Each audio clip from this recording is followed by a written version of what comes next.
Hello, welcome to section 1.3, Symmetry, Even and Odd Functions. We're going to identify even and odd functions algebraically. To talk about even and odd functions, we need to talk about symmetry. So the first thing we're going to start with is line symmetry. Line symmetry you guys done before.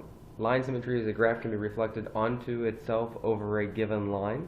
So when you think of a parabola, that you have that axis of symmetry, that's line symmetry.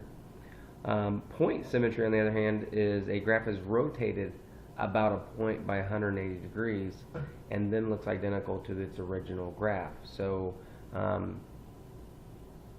take something and rotate it around kind of a center point and it will be identical, but you have to rotate it 180 degrees to do that. That was a little bit harder to think about and look at, but line symmetry you're definitely very familiar with. Point symmetry we'll work on.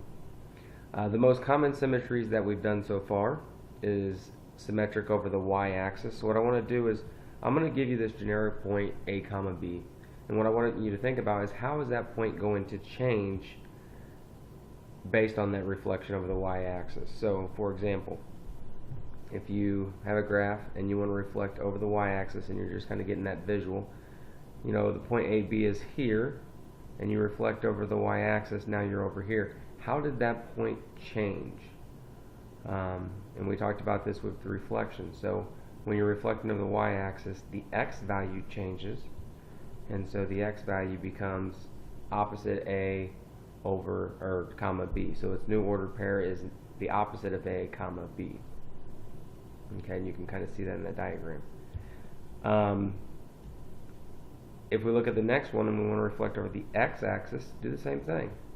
You got a point in quadrant 1, you reflect it over the x-axis. How did that change? Well, the x value stayed the same, but the y value became the opposite. So now your point AB becomes a comma opposite of B.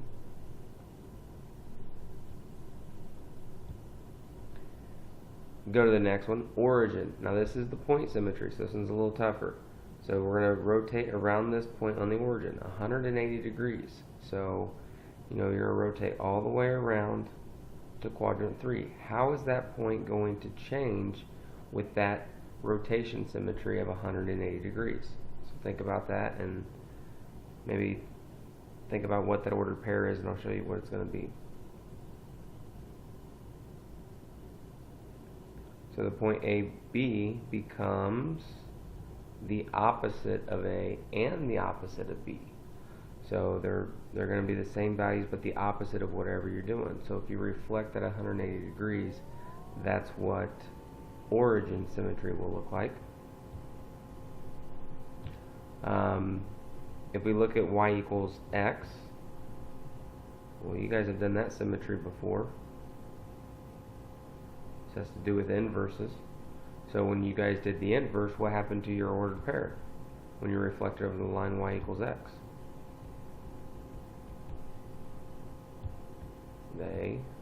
Whoops, wrong one. They switched. So AB became B comma A. And we haven't done this symmetry before, but once again, if you think about reflecting over the line y equals negative x, what would change with your ordered pairs? If AB became BA with y equals x, what would happen if it was negative x? And then they flip, but it would also be the opposite of B over the opposite of A. So these symmetries are the ones we're going to look at. The ones we're really going to focus on is, we'll take a look at the y-axis, the origin. We'll also talk about the x-axis. Those are going to be the main three. The y equals x, we've already done before. That has to do with inverses. So that's definitely one that we should know. So on the bottom here, I just have a half of a quadratic here, x squared. I want you to complete the graph with the following symmetries. Do symmetric over the y-axis, symmetric over the x-axis, and then symmetric about the origin.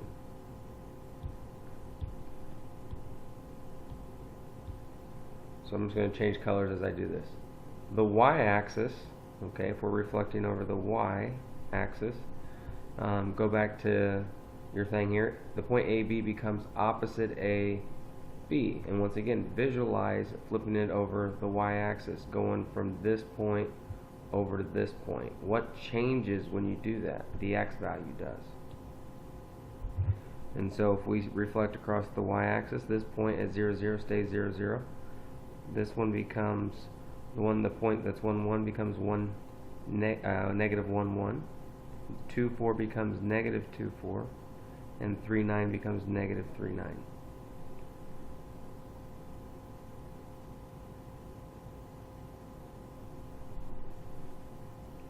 And theirs would be your reflection over the y-axis.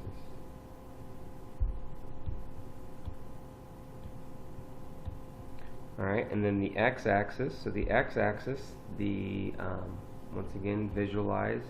Here's the x. You're going from here to here. What changes? The x value stays the same, but the y becomes opposite. So you can see on the x-axis, the point AB becomes the A and then opposite of B. So now the point 0, 0 stay there. Point 1, 1 becomes 1, negative 1. 2, 4 becomes 2, negative 4. And 3, 9 becomes 3, negative 9. And so that would be a reflection over the x-axis.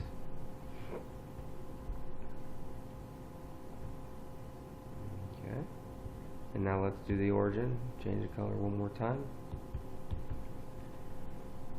And so the origin, you're rotating it. And so when you rotate it, it's going to be the opposite of those ordered pairs. So 0, 0 once again stays 0, 0. 1, 1 becomes negative 1, negative 1. 2, 4 becomes negative 2, negative 4. And 3, 9 becomes negative 3, negative 9.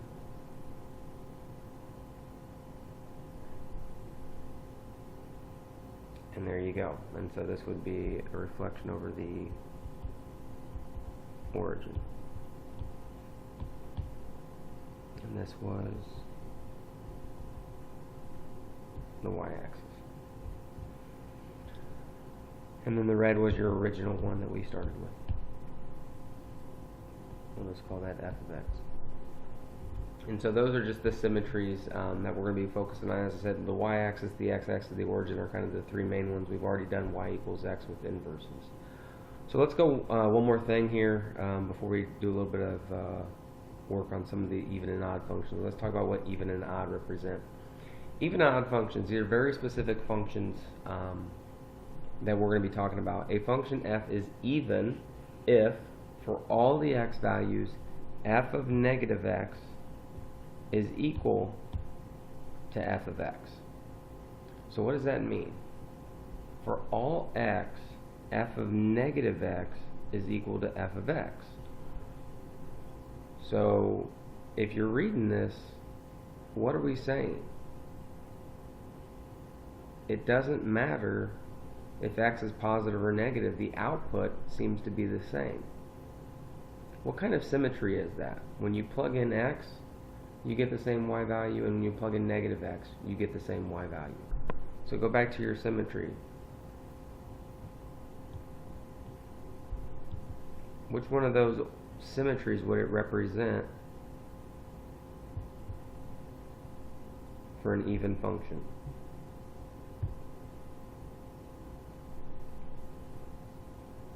So pick one which you think would be right. And the answer is, the graph is symmetric to the y-axis. So if it's symmetric to the y-axis, then that means that the x is what's changing, so that's why the negative x and the x there, it doesn't matter, you get the same output. So just to go back once again, if you reflect it over the y-axis, which is the blue line here, you can see that I plugged in 1 and got 1. I also plugged in negative 1 and got 1. Plugged in 2 and got 4, plugged in negative 2 and got 4. So the outputs were the same with an even function. Okay, let's try this again with an odd function. Now an odd function, you have the opposite of x. Okay, so it's f of the opposite of x is equal to the opposite of the entire function. So this one is saying is that the input, the opposite of the input, is equal to the opposite of the output. Which symmetry would that be looking at those ordered pairs?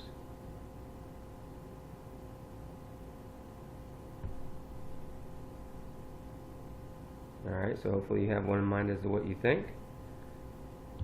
And when they're both negative like that, the graph is symmetric to the origin. So if you got that right, good job. And so once again, if you go back to the origin one, just kind of keep flipping back and forth here, but the origin, you get the opposite of A and the opposite of B as your symmetric point. So that's why an odd function is symmetric to the origin. So we're going to figure out algebraically whether our functions are even, odd, or neither by plugging them in and seeing if this is true. Okay. So we have something symmetric to the y-axis and the origin, but we don't have anything to the x-axis. Why is that? What happens if we reflect across the x-axis? If we take a point here and reflect it here, why is that a problem?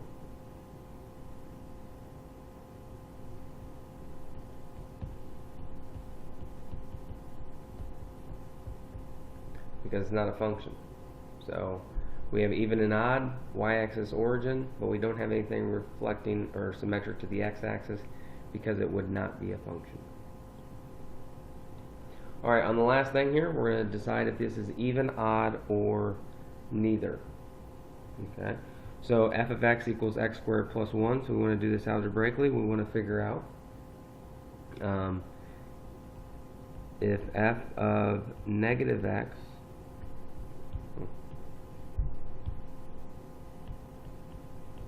is equal to f of x. And so we already have f of x, it's x squared plus 1. And when we plug in negative x, what do we get? Well, wherever there's an x, you plug in negative x, and then f of x is just x squared plus 1. Well, negative x squared is x squared. So when you square a negative, you still get a positive. So what we have when we're done simplifying is x squared plus 1 is equal to x squared plus 1. All I did here was evaluate this right here. So f of negative x, I plugged negative x into the function and then evaluated it. F of x, so all of these are equivalent right here. Okay? F of x was what was given. So this is f of x. F of x was x squared plus 1. So I just kind of followed that all the way down. And since they are equivalent, we know that this is an even function. Okay, and it makes sense. It's a quadratic shifted up 1 unit. So it will be symmetric to the y-axis. Okay, but you do have to show it algebraically. On the next one here, we got x cubed minus 3. Think about this. X cubed minus 3. If you know what a cube looks like, if something is a cubic, we know it does something like that. Would that be an even function? Is that going to be symmetric to the y-axis? Absolutely not. Alright, so really our only option is if it is an odd function. So that's what we're going to check for. And we'll actually, if we're going to prove that it's neither, we will do both. But the first kind of thing is to check for odd, because even doesn't make sense. So if we're going to do an odd one, we're going to do g of negative x is equal to the opposite of g of x. And so you'll plug in negative x, so this would be negative x cubed minus 1 is equal to the opposite of the entire thing.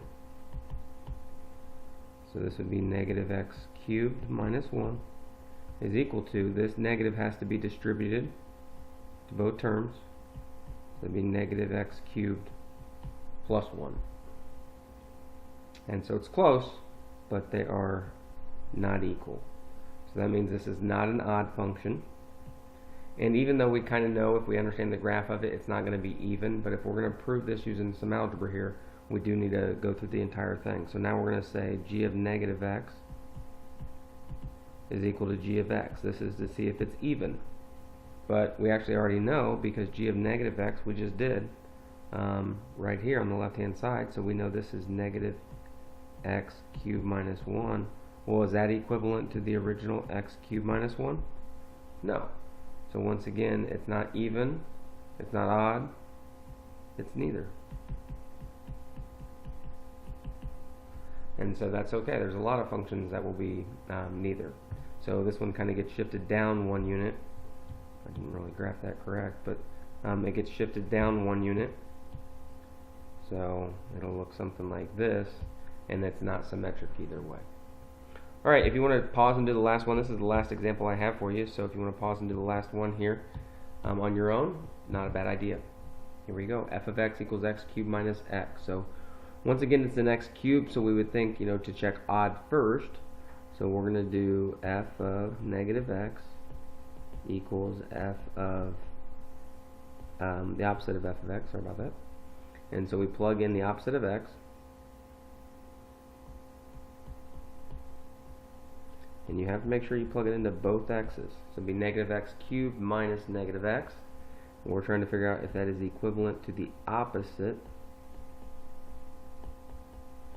of the whole thing. So let's make sure we simplify this correct. Negative x to the third is negative x cubed minus negative x, so that's plus x, is equal to distribute, so that's negative x cubed plus x.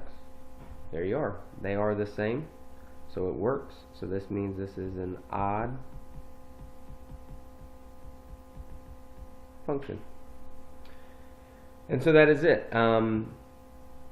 Once again, just kind of going back and looking at what we just talked about is the idea of symmetry.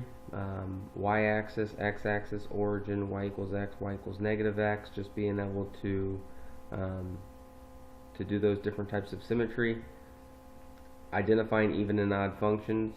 Yes, it's important to definitely look at it graphically, but also to be able to prove it algebraically that the function is even, odd, or neither. And if it's neither, you want to show both. Even if you know the graph indicates that it's not one or the other, you need to show algebraically that they both do not work. Alright, your homework is a worksheet, and I'll get that to you in class. Thank you.